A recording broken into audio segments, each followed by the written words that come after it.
So last எபிசோட நம்ம பார்த்தது ஹரி ஒரு வழியாக காங்டே கிட்ட அவங்களோட லவ் சொல்லியிருப்பாங்க. அந்த வீடியோட எண்ணில் நம்ம காங்டேவும் அவங்களுக்கு ஒரு கிஃப்டாக ஹில்ஸ் வாங்கி தந்திருப்பான். ஸோ அதுக்கப்புறம் என்ன நடக்குது அப்படின்றத இன்னைக்கான வீடியோவில் பார்த்துடலாம். இன்னொரு பக்கம் நம்ம காங்டேவை தான் காட்டுறாங்க. அங்கே ஒரு முக்கியமான மீட்டிங் போயிட்டு இருக்கு. பிசினஸ் விஷயமா எக்ஸ்பிளைன் பண்ணிட்டு இருக்காங்க. இவர் உட்காந்து அங்கே கையில் வச்சிருக்கிற டேப்ல ஹரியோட ஞாபகமா ஹார்ட்லாம் போட்டு வரைஞ்சிட்டு இருக்காரு. எனக்கு இப்போ இங்கே தனியாக உட்காந்து இருக்கிறதே ரொம்ப போரிங்கா இருக்கு. அந்த பிசினஸ் ட்ரிப்புக்கு வேற நான் போக வேண்டியது இருக்கு. அதுக்கு போகாம நான் இங்கேயே இருந்தாலே ஹரி அடிக்கடி மீட் பண்ணலாம், டைம் ஸ்பெண்ட் பண்ணலாம்னு சொல்லி யோசிச்சுட்டு இருக்கான். இவன் அந்த டேப்ல என்னெல்லாம் டிராயிங் பண்ணிட்டு இருக்கான்னு பக்கத்தில் உட்காந்துருக்க நம்ம செஸ்ஸாங்க பார்த்துக்கிட்டு இருக்கான். இப்போ கொஞ்சம் நேரத்துக்கு அப்புறம் நம்ம ஹரி அவங்களோட டீம் கூட சேர்ந்து ஏதோ ஒரு ஒர்க்கை சப்மிட் பண்றதுக்காக ரெடி ஆகிட்டு இருக்காங்க. இன்னைக்கு நான் என்னோட ஹீல்ஸை மாத்தி போட்டுட்டு வந்திருக்கான்ல, அதனால ஜின்யாங்க்கு கிஃப்டா வந்திருக்க அந்த ஹீல்ஸை நான் எடுத்து போட்டுக்க போறேன்னு சொல்லி அவங்க ஃப்ரெண்ட்ஸை சமாளிச்சுட்டு இருக்காங்க. கரெக்டா இப்போ இவங்களுடைய டிபார்ட்மெண்ட்க்கே நம்ம காங்டேவும் செஸ்ஸாங்க வந்திருக்காங்க. காங்டேவும் வேணும்னே ஹரியோட பேரை சொல்லி கூப்பிடுறாங்க. அவங்க கிட்ட ஏதோ ஒர்க் விஷயமா பேசுற மாதிரி. இவன் வாங்கி தந்த அந்த ஹீல்ஸ் தான் இப்போ அவங்க போட்டிருக்காங்கன்னு தெரிஞ்சதும் காங்டேக்கு பயங்கர சந்தோஷமா இருக்கு. அவன் ஏதோ ஒர்க் விஷயமா பேசதான் கூப்பிட்டுருக்கான்னு சொல்லிட்டு நம்ம ஹரியும் போய் அவன் கையில வச்சிருக்க அந்த டேப் பாக்குறாங்க. பார்த்த அப்புறம் தான் தெரியுது ஹரியோட பேர்லாம் எழுதி ஏதோ ஹார்ட் போட்டு வரைஞ்சு வச்சிருக்கானா. இதை பார்த்ததும் அவங்க பயந்துடுறாங்க. ஏன்னா திடீர்னு இவங்களோட டீம்ல இருக்கிற யாராவது இதெல்லாம் பார்த்துட்டாங்கன்னா அவ்வளவுதான். அதனால வேகமா அந்த டேப் அடிச்சு அது கீழே தள்ளி விட்டுறாங்க. ஹரியோட டீம்ல இருக்கிறவங்களும் பதறி போய் ஹரி நீ எதுக்காக இப்படி பண்ண, அந்த டேப் எதுக்கு இப்ப கீழே தள்ளி விட்டேன்னு கேட்க, அது அந்த டேப்ல இப்போ ஒரு பூச்சி உட்கார்ந்து இருந்ததை நான் பார்த்தேன், அதை அடிக்க ட்ரை பண்ணும்போது தான் தெரியாம டேபை கீழே தள்ளி விட்டுட்டேன்னு சொல்லி சமாளிக்கிறாங்க. இங்க என்ன நடந்துட்டு இருக்குன்னு எல்லாமே நம்ம செஸ்ஸங்கும் தெரியும். அதனால அவனும் சமாளிக்கிறான். ஆமாமா நானும் அந்த பூச்சியை பார்த்தேன், அது அந்த பக்கமா தான் பறந்து போச்சுன்னு சொல்ல ஹரியோட டீம்ல இருக்கிற எல்லாருமே அதை தான் திரும்பி வேடிக்கை பார்த்துட்டு இருக்காங்க. இதான் சான்ஸ் நம்ம காங்டே பிடிச்சி மிஸ்டர் காங்டே இப்போ நம்ம இங்க இருந்து போயாகணும். இன்னைக்கு உங்களுக்கு ஒரு பிசினஸ் ட்ரிப் இருந்தது, அதை மறந்துட்டீங்களான்னு சொல்லி அவன் கையை பிடிச்சி அவனை இங்க இருந்து கூப்பிட்டு போயிடுறான். ஹரியோட டீம்ல இருக்க ஒரு பொண்ணுக்கு அவங்க மேல டவுட் வந்துருச்சு. அந்த பொண்ணோட பேர் சியோன். நம்ம பாஸ் இன்னைக்கு ரொம்ப வித்தியாசமா நடந்துகிட்ட மாதிரி என்னோட கண்ணுக்கு தெரிஞ்சது. அவர் நம்ம டிபார்ட்மெண்ட்க்கு வந்ததுல இருந்து சம்பந்தமே இல்லாம ஹரியை பார்த்து ஸ்மைல் பண்ணிட்டே இருந்த மாதிரி இருந்தது. நீங்களும் இதெல்லாம் நோட் பண்ணீங்களான்னு சொல்லி அங்க இருக்க அவங்க கிட்ட பேசிட்டு இருக்காங்க. இப்ப ரொம்ப நேரத்துக்கு அப்புறம் நம்ம காங்டேவை தான் காட்டுறாங்க. இப்ப அவன் வேற கண்ட்ரில தான் இருக்கா. அந்த மீட்டிங்லாம் முடிஞ்சிருச்சு போல இருக்கு. வெளியே வந்து சும்மா நின்று செசங் கிட்ட பேசிட்டு இருக்கும்போது கூட இப்ப கொரியால என்ன டைம் இருக்கும் அப்படின்னு கன்ஃபார்ம் பண்ணிட்டு ஹரியோட நம்பருக்கு தான் கால் பண்றான். இப்ப நம்ம ஹரி அவங்க டீம் கூட ஒன்னா உட்காந்து சாப்பிடுறதுக்காக ஒரு ரெஸ்டாரண்ட்டுக்கு தான் வந்திருக்காங்க. காங்டே கால் பண்றான்னு தெரிஞ்சதுமே அதை அட்டன் பண்ணி பேசுறதுக்காக அப்படியே நைஸா வராங்க வெளியே. ஆப்போசிட்ல பார்த்தா அவங்களுடைய கோவர்க்கர் தம் அடிக்கிறதுக்காக தனியா வந்து இங்க நின்றுட்டு இருக்காரு போல இருக்கு. திடீர்னு ஒருத்தர் மீட் பண்ணதும் பயந்து போய் கத்த ஆரம்பிச்சிடுறாங்க. காங்டே கிட்ட பேசலாம்னு நம்ம ஹரி சந்தோஷமா வந்திருப்பாங்க. ஆனா இப்போ அவன் கால் பண்ணிட்டே இருந்தான்ல, கால் கட் ஆகிடுச்சு. அவன் திரும்ப கால் பண்ணலான்னு போகும்போது தான் நம்ம காங்டேக்கு அவனுடைய தாத்தா கிட்ட இருந்து ஒரு மெசேஜ் வருது. நேத்து நீ ஜின்யாங்கோட கசினை பிளைண்ட் டேட் விஷயமா மீட் பண்றதுக்காக போயிருந்தல, அது என்னாச்சு? அந்த மெசேஜை பார்த்து கடுப்பாகி அவனு செசாங் கிட்ட தான் உட்காந்து புலம்பிட்டு இருக்கான். இப்போ திரும்ப அவருடைய வேலையை அவர் ஸ்டார்ட் பண்ணிட்டாரு. இப்போ நான் என்ன பண்றதுன்னு தான் எனக்கு தெரியல. இப்போ நான் போய் எப்படி அவர்கிட்ட ஹரி தான் ஷின்னு தான் ஹரின்னு உண்மையை சொல்லி சமாதானப்படுத்தி அவரை புரிய வைக்கிறதுன்னு எனக்கு தெரியல. இங்க இவனோட பிரச்சனை அவன் சொல்லிட்டு இருக்கும்போது தான் செசாங்க்கு ஒரு மெசேஜ் வருது. அவனோட பிரச்சனை என்னன்றது அதுக்கப்புறம் தான் நமக்கு தெரியுது. ஜின்யாங்கோட கசின் கிட்ட இருந்து தான் எனக்கு மெசேஜ் வந்திருக்கு. நீங்க என்ன எனக்கு ரிப்ளை பண்ணவே மாட்டீங்க? அன்னைக்கு நம்ம ரெண்டு பேரும் மீட் பண்ணும்போது என்னோட முடிவு என்னன்றதை நான் உங்ககிட்ட சொன்னேன்ல. இப்போ நமக்கு ஃபிளாஷ்பேக்ல அன்னைக்கு என்ன நடந்தது அப்படின்றத காட்டுறாங்க.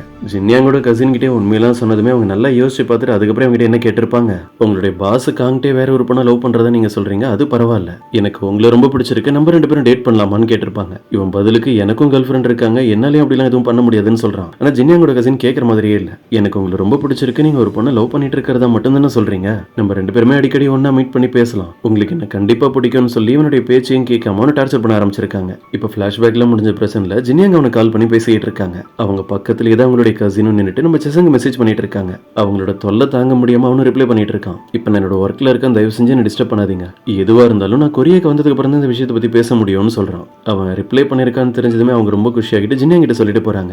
ஜின்யாங் நீ ஒரு பையனை டேட் பண்ணிட்டு இருக்கன்னு சொன்னல, எனக்கும் ஒரு பையனை ரொம்ப பிடிச்சிருக்கு, நானும் இப்ப அவனை டேட் பண்ண ஆரம்பிச்சிருக்கேன் அப்படின்னு. இப்படி இவங்க ரெண்டு பேரும் பேசிட்டு இருக்கிறது அந்த பொண்ணோட அம்மாவும் கேட்டுட்டு ரொம்ப சந்தோஷப்படுறாங்க. நேரா காங்டேயோட தாத்தாவை போய் மீட் பண்ணி, உங்களுக்கு இது வரைக்கும் இந்த விஷயம் தெரியுமா தெரியாதான்னு எனக்கு தெரியல, பிளைண்ட் டேட்ல மீட் பண்ணதுல இருந்து என்னோட பொண்ணும் மிஸ்டர் காங்டேவும் டேட் பண்றாங்க அப்படின்னு இவங்க புரிஞ்சுக்கிட்ட விஷயத்தை வச்சு இவங்களா தாத்தா கிட்ட வந்து என்னென்னமோ சொல்லி வச்சிடுறாங்க. அவரும் யோசிச்சுட்டு உட்காந்துருக்காரு. இப்படிலாம் இருந்தா காங்டே நம்ம கிட்ட உடனே இந்த விஷயத்தை பத்தி சொல்லிருப்பான், ஏன் இன்னும் சொல்லாம மறைக்கிறான் அப்படின்னு. இப்ப அப்படியே கட் பண்ண நெக்ஸ்ட் டே மார்னிங் ஆபீஸ்ல தான் காட்டுறாங்க. அந்த ஆட்ல நடிச்சதுக்காக மின் அப்புறம் நம்ம ஹரி ரெண்டு பேரையும் உட்கார வச்சு இன்டர்வியூ எடுத்துட்டு இருக்காங்க. இன்டர்வியூல என்ன கேள்வி கேட்டாலும் சரி நம்ம ஹரி காங்டேவை பத்தி தான் புகழ்ந்து பேசிட்டு இருக்காங்க. கரெக்டா அவனும் பிசினஸ் ட்ரிப்லாம் முடிச்சுட்டு இப்பதான் ஆஃபீஸ்க்கு வரான். அந்த இன்டர்வியூ போய் அவங்ககிட்ட கேள்வி கேட்க ஆரம்பிச்சிடுறாங்க. இந்த ஆட் ரொம்ப வைரலா போயிட்டு இருக்கு. இதுக்கு முக்கியமான காரணம் உங்களுடைய ஆஃபீஸ்ல ஒர்க் பண்ணிட்டு இருக்க உங்களுடைய ஒர்க்கர் ஹரி தான். இதுக்காகவே நீங்க கண்டிப்பா உங்களுக்கு ஸ்பெஷலா ஏதாவது தந்தாகணும். காங்டேவும் நல்லா யோசிச்சுட்டு அவங்ககிட்ட பதில் சொல்றான். நான் ஹரிக்கு ஒரு ட்ரீட் வைக்கலான்னு இருக்கேன். டின்னர் நாங்க ரெண்டு பேருமே ஒரே ரெஸ்டாரண்ட்ல ஒண்ணா உட்காந்து சாப்பிடலாம்னு யோசிச்சிருக்கேன். இங்க இருக்கிறவங்க எல்லாருமே ஆச்சரியமா பாக்குறத பார்த்துட்டு அதுக்கு ஏத்த மாதிரி கரெக்டா சமாளிக்கிறான். அது என்னன்னா ஹரி அன்னைக்கு நடந்த ஒரு மேட்ச்ல வின் பண்ணியிருந்தாங்க. வின் பண்றவங்க கூட ஒண்ணா உட்காந்து டின்னர் சாப்பிடுறத நான் அன்னைக்கு சொல்லியிருந்தேன். அன்னைக்கு என்னால அதை பண்ண முடியல, அதனாலதான் இப்ப பண்ணலாம்னு நினைக்கிறேன்னு சொல்றான். அவ்வளவுதான். இந்த விஷயத்தை கேள்விப்பட்டது ஆபீஸ்ல இருக்கிற எல்லா ஸ்டாஃப்ஸுமே நம்ம ஹரியை தான் பார்த்துட்டு இருக்காங்க. ஏன்னா காங்டே கூட டின்னருக்கு போகணும் அப்படின்றத நிறைய பேர் பிளான் பண்ணிருப்பாங்க. கடைசியில யாருக்குமே நடக்கல. ஒர்க் முடிச்சுட்டு நம்ம ஹரி லிஃப்ட்டுக்காக வெயிட் பண்ணிட்டு இருக்காங்க. கரெக்டா பார்த்தா ஆப்போசிட்ல இருந்து காங்டே வரான் லிஃப்ட்ல இருந்து. இவங்களுடைய கோவர்க்கரும் உள்ள போலான்னு ஆசைப்படுறாரு. ஆனா அவங்களுடைய ஹெட் பிடிச்சி அவரை தடுத்து நிறுத்திடுறாங்க. இது ஒண்ணு நம்ம பாஸ் கூட டீமா போய் ஸ்பெண்ட் பண்ண வேண்டிய டின்னர் இல்ல. ஹரி மட்டும் தான் இப்ப அவர் கூட போய் ஆகணும், நீ கொஞ்சம் அமைதியா இரு அப்படின்னு. இன்னொரு பக்கம் நம்ம செசாங்க தான் காட்டுறாங்க. அவனே பிசினஸ் ட்ரிப் முடிச்சுட்டு இப்பதான் வீட்டுக்கு வந்திருக்கான். ஜின்யாங் இன்னைக்கு நம்ம மீட் பண்ணலாம், நான் கொரியாக்கு வந்துட்டேன்னு சொல்லி அவங்க கிட்ட போன் பேசிக்கிட்டே வரும்போது தான் இவனுக்கு ஒரு ஷாக்கு. பார்த்தா இவனோட பிளாட்டுக்கு வெளியே அந்த ஜின்யாங்கோட கசின் தான் வந்து அழுதுகிட்டே உட்காந்துருக்காங்க. இவனும் பதறி போய் நீங்க இங்க என்ன பண்றீங்கன்னு கேட்க அவங்களும் அழுதுகிட்டே உங்களோட இடத்த கண்டுபிடிக்கிறது எனக்கு ஒன்னும் அவ்வளவு கஷ்டமான வேலையெல்லாம் இல்ல. இப்படி பேசிக்கிட்டே இருந்தவங்க திடீர்னு வாமிட் வர்ற மாதிரி இருக்குன்னு ஒரு ஆக்டிங்க போட்டதும் சரி இவனும் போனா உங்களுக்கு ஹெல்ப் பண்றான். என் வீட்டுல இருக்க வாஷ்ரூம் போய் யூஸ் பண்ணிக்கோங்க, ஆனா உடனே நீங்க இங்க இருந்து போயிடணும் அப்படின்னு. அவங்க உள்ள போய் 10 நிமிஷம் ஆகுது. ஆனா அவங்க திரும்ப வெளியே வர்ற மாதிரியே இல்ல. என்ன பண்றதுன்னு தெரியாம இவனும் யோசிச்சுட்டு நின்று இருக்கும்போது திடீர்னு பார்த்தா வெளியே இருந்து யாரோ கதவு தட்டுறாங்க. இவன் போய் பார்த்து பிறகுதான் தெரியுது ஜின்யாங் தான் வந்திருக்காங்க. செசாங் நம்ம இன்னைக்கே உன்னோட வீட்லயே ஒன்னா உட்காந்து டின்னர் சாப்பிடக்கூடாது, அவங்க உள்ள போக ட்ரை பண்றாங்க. இவனும் இல்ல வேணான்னு சொல்லி தடுக்கும் போது உள்ள இருந்து கரெக்டா சத்தமும் கேக்குது. செசாங் உன்னோட வீட்டுல வேற யாரோ இருக்காங்க, அது யாருன்னு இப்ப என்கிட்ட சொல்ல போறியா இல்லையான்னு கேட்க அவனும் சமாளிக்கிறான். அது மிஸ்டர் காங்டே தான் இப்ப என்னோட வீட்டுக்கு வந்திருக்காரு, அதனாலதான் அவனை உள்ள போக விடாம தடுத்தேன். அவர் இங்க இருந்து போனதும் நானே உங்ககிட்ட சொல்றேன், அதுக்கப்புறம் நம்ம 2 பேருமே ஒன்னா உட்காந்து சாப்பிடலாம் அப்படின்னு வேக வேகமா ஜின்யாங் அங்க இருந்து வெளியே அனுப்பிட்டு நேரா அவனுடைய ஃபிளாட்டுக்குள்ள போயிடுறான். கட் பண்ண இப்ப நம்ம ஹரி அப்புறம் காங்டே அவங்க 2 பேரை தான் காட்டுறாங்க. அவங்க 2 பேருமே இப்ப ரெஸ்டாரண்ட்டுக்கு தான் வந்திருக்காங்க. இந்த இடத்த செலக்ட் பண்ணிருக்கிறது நம்ம ஹரி தான். மிஸ்டர் காங்டே நீங்க ஒரு விஷயத்தை மறந்துடாதீங்க, இப்ப நம்ம லவ்வர்ஸ் மாதிரி இந்த இடத்துக்கு ஒண்ணா உட்காந்து சாப்பிடறதுக்கு வரல. இது ஒரு பாஸ் அவருடைய ஒர்க்கருக்கு தர்ற ஒரு ட்ரீட், அதை மட்டும் ஞாபகம் வச்சுக்கோங்க. ஏன்னா யார் நம்மள எங்க இருந்து நோட் பண்ணிட்டு இருக்காங்க அப்படின்றதே கண்டுபிடிக்க முடியாது. உடனே நம்ம காங்டேவும் சரி அதெல்லாம் இருக்கட்டும், நான் வேற கண்ட்ரிக்கு ட்ரிப் விஷயமா போயிருக்கும் போது உனக்கு கால் பண்ணலாம்னு ட்ரை பண்ணா நீ கடைசி வரைக்கும் அட்டன் பண்ணவே இல்ல, வேணும்னு தான் அப்படி பண்ணியான்னு கேட்க இல்ல நான் தெரிஞ்சு அப்படி பண்ணல, அந்த டைம்ல உங்களோட கால் அட்டன் பண்ணி என்னால பேச முடியாது மாதிரி ஒரு நிலைமை. இப்படி அவங்க 2 பேரும் பேசிக்கிட்டு இருக்கும்போது இந்த இடத்துல வேலை செஞ்சிட்டு இருக்க ஒரு வெயிட்டர்ஸும் வந்துடுறாங்க. அவங்களுக்கு நம்ம ஹரியை முன்னாடியில இருந்து தெரியும் போல இருக்கு. எப்பவும் போல அவங்க கிட்ட பேசிட்டு ஹரி நீ எப்பவுமே உன்னோட ஃப்ரெண்டு ஜின்யாங் கூட தானே இந்த இடத்துக்கு வருவேன், இன்னைக்கு என்ன புதுசா ஒரு பர்சன் கூட வந்திருக்க. இதெல்லாம் கேட்கும் போதே நம்ம காங்டேயோட ஃபேஸ் டல் ஆகிடுது. ஏன்னா அவன் என்ன யோசிக்கிறான், ஏன்னா ஹரி எப்படியும் அவங்க 2 பேரும் ஒன்னா ஒர்க் பண்ற கோவர்க்கர்னு சொல்லுவாங்கன்னு அவன் யோசிக்கிறான். ஆனா இந்த டைம் அவங்க அதிசயமா உண்மையை சொல்லிடுறாங்க, இவர் என்னோட கோவர்க்கர் எல்லாம் கிடையாது, இவர் தான் என்னோட பாய் ஃப்ரெண்ட் அப்படின்னு. காங்டேக்கு இதை கேட்டதுமே ரொம்ப சந்தோஷமா இருக்கு. இன்னைக்கு உங்க 2 பேருக்குமே ஸ்பெஷலா நான் ட்ரீட் தரேன்னு அந்த வெயிட்டர் சொல்றாங்க. ரொம்ப ஹாப்பியா இருக்கிறதுனால நம்ம காங்டேவும் எழுந்து நின்று இந்த இடத்துல இருக்கிற எல்லாரும் உங்களுக்கு என்ன பிடிச்சிருக்கோ அது எல்லாத்தையுமே ஆர்டர் பண்ணி சாப்பிடுங்க, அதை நான் பே பண்றேன், இது நான் உங்களுக்கு தர்ற ட்ரீட்னு சொல்லி எல்லாருமே குஷியா கத்திட்டு இருக்காங்க. இப்போ கொஞ்ச நேரத்துக்கு அப்புறம் காட்டுறாங்க நம்ம ஹரியும் காங்டேவும் ஒரு பார்க் தான் வந்திருக்காங்க. மிஸ்டர் காங்டே இன்னைக்கு நீங்க அங்க எல்லாருக்குமே ட்ரீட் வச்சது எனக்கு ரொம்ப வீடா தெரிஞ்சது, ஏன்னா இந்த மாதிரி விஷயத்தெல்லாம் நீங்க இதுக்கு முன்னாடி செஞ்சு நான் பார்த்ததே இல்லை அப்படின்னு சிரிச்சுட்டே கேட்கறாங்க. இவனும் சொல்றான் ஆமாமா எனக்கே அது புதுசுதான், நான் ஏன் அப்படி பண்ணனா இன்னைக்கு நான் அந்த அளவுக்கு சந்தோஷமா இருந்தேன், அந்த வெயிட்ரஸ் முன்னாடி நான் தான் அவனோட பாய் ஃப்ரெண்டுன்னு இன்ட்ரோ பண்ணி வச்சல, அதுக்காக தான் எல்லாருக்கும் அந்த ட்ரீட். பதிலுக்கு நம்ம ஹரியும் நம்ம 2 பேரும் டேட் பண்றோம் அப்படின்ற விஷயத்தை வெளியே சொல்லணும்னு எனக்கும் ஆசையா தான் இருக்கு, ஆனா அவசரப்பட்டு அதை உடனே சொல்ல வேணாம், கொஞ்சம் டைம் எடுத்து அப்புறம் சொல்லலாம் தான் வெயிட் பண்ணிட்டு இருக்கேன். இவ்வளவு நேரம் அமைதியா பேசிட்டு இருந்தவன் திடீர்னு எழுந்து ஹரி கிட்ட க்ளோஸா வரான். இவன் கிஸ் பண்றதுக்காக தான் வரான் போல இருக்குன்னு சொல்லி அவங்களும் ரெடி ஆகிட்டு இருக்காங்க. ஆனா அவங்களுடைய ஃபேஸ்ல ஏதோ ஒரு ஃபுட் இருக்கு, அதை கிளீன் பண்றதுக்காக தான் வந்திருக்கான். இப்படி நடந்ததுக்கு அப்புறம் ஹரி திருன்னு முடிச்சிட்டு இருக்காங்கன்றதை நோட் பண்ணிட்டு நான் திடீர்னு எழுந்து அவன் பக்கத்துல வந்ததும் நீ வேற ஏதாவது எதிர்பார்த்தியான்னு சொல்லி அவங்களுக்கு கிஸ் பண்ண ஆரம்பிச்சிடறான். இப்ப அப்படியே கட் பண்ண நெக்ஸ்ட் டே மார்னிங் நம்ம காங்டே அதிசயமானோட தாத்தா கூட ஒன்னு உட்காந்து பிரேக்ஃபாஸ்ட் சாப்பிட்டுட்டு இருக்கான். அவரும் ஒவ்வொரு டைம் சாப்பிடும் போதும் இவனை தான் பார்த்து முடிச்சுக்கிட்டே இருக்காரு. இவன் ஜின்யாங்கோட கசினை டேட் பண்ணிட்டு இருக்கான். ஆனா அந்த விஷயத்தை ஏன் இன்னும் நம்ம கிட்ட சொல்லாமலே இருக்கான். இவனோ அதை நோட் பண்ணிட்டு தாத்தா இப்ப எதுக்கு நீங்க என்ன எப்படி பார்த்துட்டு உட்காந்துருக்கீங்க, ஏதாவது என்கிட்ட கேட்கணுமான்னு சொல்றான். ஆனா தாத்தா என்கிட்ட எதுவும் சொல்ல மாட்டாரு. அவனா வந்து இந்த விஷயத்தை பத்தி சொல்லட்டும், அது வரைக்கும் நம்ம பொறுமையா இருப்போம் சிரிச்சுட்டே வெயிட் பண்ணிட்டு இருக்காரு. இன்னொரு பக்கம் நம்ம ஜின்யாங்க தான் காட்டுறாங்க. அவங்களுடைய கார் எடுக்கிறதுக்காக அவன் நடந்து போயிட்டு இருக்கும்போது பார்த்தா திடீர்னு அங்க இருந்து யாரும் அழுதுட்டு இருக்கிற சத்தம் கேக்குது. வேற யாரும் இவங்களோட கசின் தான். ஜின்யாங் நான் உனக்காக தான் இங்க ரொம்ப நேரமா வெயிட் பண்ணிட்டு இருக்கேன், அவங்ககிட்ட கொஞ்சம் பேசணும். என்னால முடியாதுன்னு ஜின்யாங் சொன்னா அவங்களும் பதிலுக்கு உனக்கு நல்லா தெரியும்ல, எனக்கு ஃப்ரெண்ட்ஸ்லாம் யாரும் பெருசா கிடையாது, எனக்கு தெரிஞ்ச ஒரே ஒரு பர்சன் நீ மட்டும் தான். இப்ப நீ என் பக்கத்துல உட்காந்து நான் சொல்ற லவ் ஃபெயிலியர் கதையை கேட்க போறியா இல்லையா அப்படின்னு ஜின்யாங்க டார்ச்சர் பண்ணி அவங்க பக்கத்துல உட்கார வச்சு அந்த கதையை சொல்ல ஆரம்பிச்சிடுறாங்க. நான் இப்பதான் ஒரு பையனை ரீசெண்டா டேட் பண்ண ஆரம்பிச்சேன்னு உங்ககிட்ட சொன்னால எனக்கு ஒன்று ரொம்ப பிடிச்சிருந்தது. நேத்து நான் அதிகமா ட்ரிங்க் பண்ணியிருந்தேன், அவனுடைய வீட்டை கண்டுபிடிச்ச நேரம் அவனோட வீட்டுக்கே போயிட்டேன். நான் அங்க போய் அவனை ரொம்ப தொல்லை பண்ணிட்டேன் போல இருக்கு. கடைசியில் அவன் வேணானே ரிஜெக்ட் பண்ணி அங்க இருந்து அனுப்பிட்டான். அவங்க பயங்கரமா அழுதுகிட்டே இந்த கதையெல்லாம் சொல்லிட்டு இருக்காங்களா. இதை கேட்கும்போது ஜின்யாங்கே பாவமா இருக்கு. அந்த பையனை உனக்கு ரொம்ப பிடிச்சிருக்குல்ல, அவன் உன்னை ஃபர்ஸ்ட் டைம் எடுத்ததும் வேணாம்னு சொல்லியிருக்கான், உடனே நீ இந்த விஷயத்தை விட்டு கொடுத்துட போறியா? நம்ம 2 பேருமே சின்ன வயசுல இருந்து ஒன்னா தான் இருக்கோம், எனக்கு உன்னை பத்தி நல்லாவே தெரியும், நீ இவ்வளவு ஈஸியா எந்த ஒரு விஷயத்தை விட்டு கொடுத்துட மாட்டேன்னு. இப்போ என்னையே எடுத்துக்கோ, நான் என்னுடைய பாய் ஃப்ரெண்ட் இம்ப்ரெஸ் பண்றதுக்காக எவ்வளவு கஷ்டப்பட்டேன் தெரியுமா? அவனும் ஆரம்பத்துல நான் அவாய்ட் பண்ணிட்டே தான் இருந்தான், கடைசியில தான் அவனுக்கு என்ன பிடிச்சிருக்குன்ற விஷயத்தையே சொன்னான். அப்படி நீங்க என்ன நடந்துட்டு இருக்குன்னே தெரியாம அவங்களுடைய கசினை மோட்டிவேட் பண்ணிட்டு பேசிட்டு இருக்காங்க. இப்ப அப்படியே கட் பண்ண நமக்கு அந்த மின்னதான் காட்டுறாங்க. இப்பெல்லாம் அவனுக்கும் அவனுடைய கேர்ள் ஃப்ரெண்டுக்கும் எப்ப பார்த்தாலும் பிரச்சனை தான்.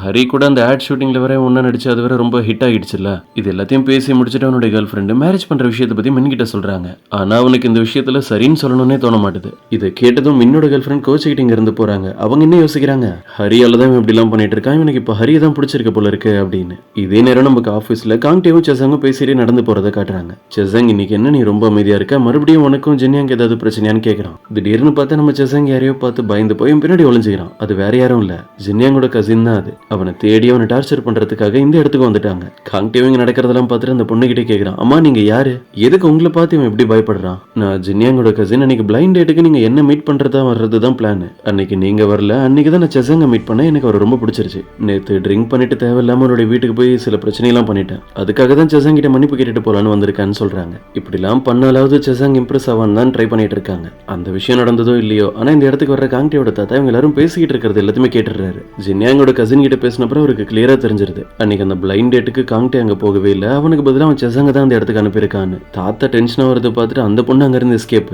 கோவத்துல அவர் கையில வச்சிருக்கிற ஸ்டிக் எடுத்து நம்ம காங்டேவை அடிக்கலான்னு போறாரு. அவன் என்ன பண்றான், செசங்க ஃப்ரண்ட்ல நிறுத்தி அவனே ஒரு ஷீல்டு மாதிரி யூஸ் பண்ணிட்டு இருக்கான். தாத்தா அடிக்காதீங்க அப்படின்னு. கட் பண்ணா இப்ப கொஞ்ச நேரத்துக்கு அப்புறம் காட்டுறாங்க, நம்ம தாத்தா காங்டே கிட்ட பொறுமையா பேசிட்டு இருக்காரு லிஃப்ட்ல. இங்க பாரு, நீ ஜின்யாங்கோட கசினை டேட் பண்ணல, இருந்தாலும் அது பரவாயில்ல. அப்படின்னா நீ வேற ஏதோ ஒரு பொண்ணை டேட் பண்ணிட்டு இருக்கேன்னு எனக்கு நல்லாவே தெரியும். அந்த பொண்ணுக்காக ஹீல்ஸ் ஆர்டர் பண்ணிருக்க, அடிக்கடி நீ அந்த பொண்ணை கூப்பிட்டு ரெஸ்டாரண்ட்டுக்கு போய் ஒண்ணா உட்காந்து சாப்பிடுறீங்கன்னு இன்ஃபர்மேஷன் எல்லாமே எனக்கு வந்துருச்சு. அது யாருன்னு நீயே உன் வாயால எப்பதான் சொல்ல போறேன்னு கேட்டுட்டு இருக்காரு. இவ்வளவு நேரம் தாத்தானால தான் பேசிட்டு இருந்தாரு, ஆனா திடீர்னு அவருக்கு வயிறு வலிக்கிற மாதிரி இருக்கு. பாரு, உன்னை பத்தி அதிகமா யோசிக்கிறதுனால என்னோட ஹெல்த்தை நான் ஸ்பாயில் பண்ணிக்கிட்டேன்னு சொல்றாரு. காங்டேவும் பதிலுக்கு அதெல்லாம் ஒன்றும் இல்லை, நீங்க அடிக்கடி இப்பெல்லாம் கூல் ட்ரிங்க்ஸ் எல்லாம் குடிக்கிறீங்க, அதனாலதான் இந்த பிரச்சனைன்னு சொல்றோம். உடனே தாத்தாவும் சரி, இது என்ன பிரச்சனையா வேணும்னாலும் இருக்கட்டும், அடுத்த ஃப்ளோர் வந்துச்சுன்னா லிஃப்ட் நிறுத்துங்க, நான் டேரக்டா ரெஸ்ட் ரூமுக்கு தான் போகணும்னு சொல்றாரு. இப்போ ஹரியோட டிபார்ட்மெண்ட் தான் காட்டுறாங்க. கோவர்க்கர் அவருடைய போன் எடுத்து ஏதோ மெசேஜ் பண்ணிட்டு இருக்காரு. அந்த மெசேஜை அவர் தனியா ஹெட்டுக்கு அனுப்பியிருக்க வேண்டியது, ஆனா தெரியாம குரூப்ல அனுப்பிட்டாரு. அந்த மெசேஜை படிக்கிற சிவனுக்கு பயங்கர ஷாக்கு. ஏன்னா அவருடைய ஹெட் அவர் பேபின்னு சொல்லி வச்சிருக்காரு அந்த மெசேஜ்ல. குரூப்ல அந்த மெசேஜ் அனுப்பிட்டோன்னு அவர் தெரிஞ்சு திருதுன்னு முடிச்சுக்கிட்டு இருக்கும்போது சிவன் கூட அவர்கிட்ட கேட்கறாங்க, அப்படின்னா நீங்க ரெண்டு பேரும் டேட் பண்ணிட்டு இருக்கீங்களா? பதறி போன கோவர்க்கரும், இல்ல அது நான் தெரியாம ஏதாவது மிஸ்டேக் அனுப்பியிருப்பேன், நான் பேபின்லாம் டைப் பண்ணவே இல்லை, அதுவும் ஆட்டோமேட்டிக்கா சண்டை ஆகிடுச்சுன்னு சொல்லி கத்திக்கிட்டே அங்கிருந்து எழுந்து ஓடிடுறாரு. அவர் இப்படி ஓடுறத பாக்குற ஹெட்டுக்கு வாய் தவறி பேபின்னு வந்துருது. அவரை பிடிக்கிறதுக்காக ஹெட்டும் பின்னாடியே ஓடுறாரு. இதெல்லாம் பாக்குற சிவனுக்கு கன்ஃபார்மே ஆகிடுது, நமக்கே தெரியாம நம்ம டிபார்ட்மெண்ட்ல சீக்கிரட்டா ரெண்டு பேரும் லவ் பண்ணிட்டு இருந்திருக்காங்களே அப்படின்னு. இப்ப நேரம் அவங்க ரெண்டு பேரும் எங்க ஓடி வந்திருக்காங்கன்னா நம்ம ஹரி இருக்கிற அதே இடத்துக்கு தான். ஹெட் என்னதான் சமாதானப்படுத்தினாலும் சரி, கோவர்க்கர் தொடர்ந்து அழுதுகிட்டே தான் இருக்காரு. அவர் சமாதானமாகிற மாதிரியே இல்ல. அவர் மென்ஸ் வாஷ்ரூம்குள்ள ஓடிடுறாரு. ஹெட் அவரை துரத்திட்டு பின்னாடியே போறாங்க. சரி, உங்களுக்கு ஹெல்ப் பண்ணலாம்னு நினைச்சு நம்ம ஹரி உள்ளே என்டர் ஆகும்போது கோவர்க்கர் வெளியே ஓடுறாருன்னு சொல்லி அவர் பிடிக்கிறதுக்காக ஹெட்டும் போறாங்க பின்னாடியே. எதிரில் நின்றுட்டு இருந்த நம்ம ஹரிக்கு ஒரே இடிதான். அவங்க அப்படியே ஸ்லிப் ஆகி கீழே விழுந்துடுறாங்க.